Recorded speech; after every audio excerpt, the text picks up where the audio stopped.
Hello everyone, good morning, Radhe Radhe. I hope all are good. तो आज है हमारा डे 8।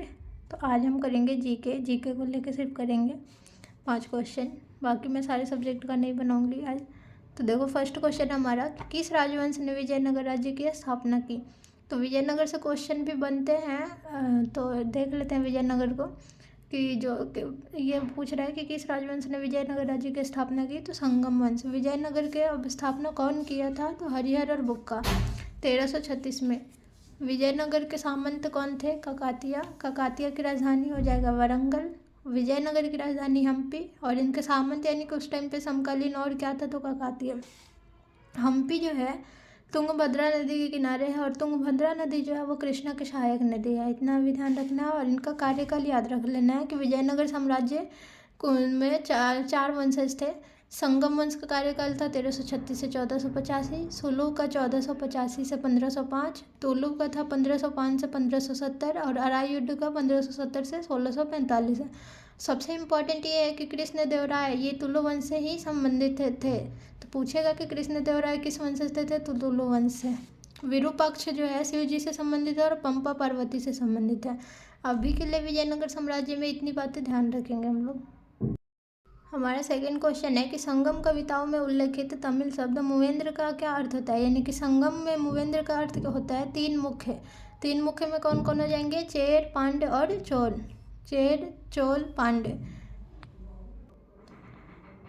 संगम का कार्यकाल था 3rd शताब्दी BC से 3rd शताब्दी AD तक।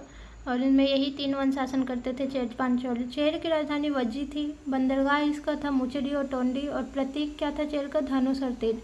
पांड्य की राजधानी मदुरै, बंदरगाह कोरकई और प्रतीक मछली हो जाएगा। वैसे ही चोर की राजधानी उराईवूर, तंजौर और गंगाईकोंडा चोलापुरम। और प्रतीक हो जाएगा चीता। और बंदरगाह इसका पुहर और कावेरीपट्टनम। अब देखो, वो जो इस टाइम पे चल रहा था हमारा संगम एज, तो संगम एज में मुवेंदा वेलन का अर्थ होता था, वो किसान होते थे, उन्हीं को बोला जाता था मुवेंदा वेलन। तुल्लका पीएम क्या होता था? तमिल लेख। और मेगास्थनीज जो थे वो पांडे के बारे में इन्होंने ही बताया था, मेगास्थनीज ने। हमारा थर्ड क्वेश्चन है सेंसस को लेकर। सेंसस से भी क्वेश्चन बनते हैं, इसलिए मैं जो बहुत ज़्यादा इंपॉर्टेंट चीज़ें हैं उसी को करवाती हूँ। जो लिस्ट इंपॉर्टेंट है उसको तो हम बाद में कर लेंगे, पर अभी जो इम्पोर्टेंट ज़्यादा है उसको ज़्यादा ही करना ज़रूरी है। तो देखो, थर्ड क्वेश्चन है कि भारत की जनगणना 2011 के अनुसार किस यूटी की साक्षरता दर सबसे कम है। यानी कि सबसे कम साक्षरता दर वाला केंद्र शासित प्रदेश कौन सा था? तो दादर नागर हवेली। अब तो इंडिया का ओवरऑल साक्षरता दर लिटरेसी रेट कितना है? तो 74.04%। इसमें से जो 82.14 है वो पुरुष का है और 65.46 महिला का है।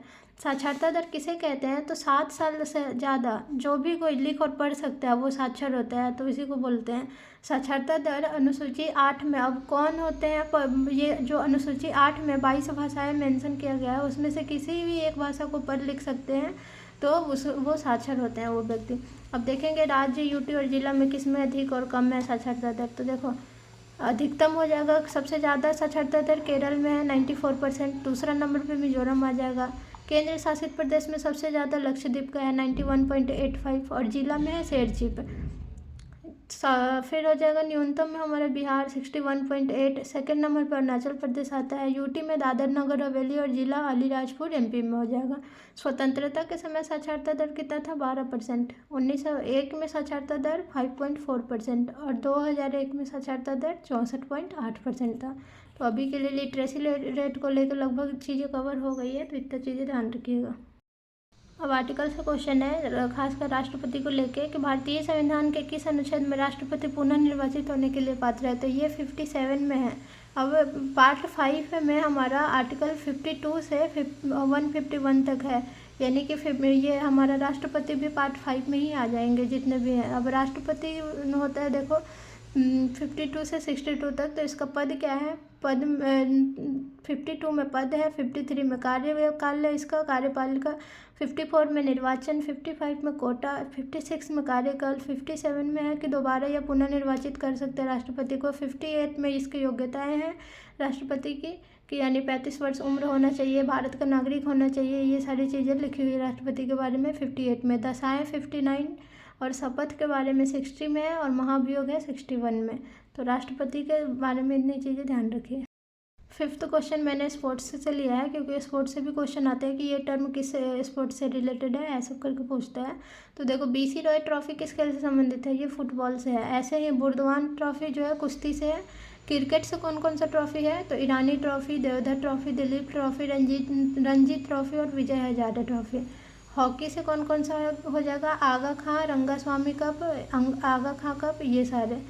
तो ये सारी चीज़ें ध्यान रखिएगा आप लोग, अच्छे से अपनी पढ़ाई भी कीजिए। Thank you so much. आज के लिए इतना ही रखते हैं, बाय बाय।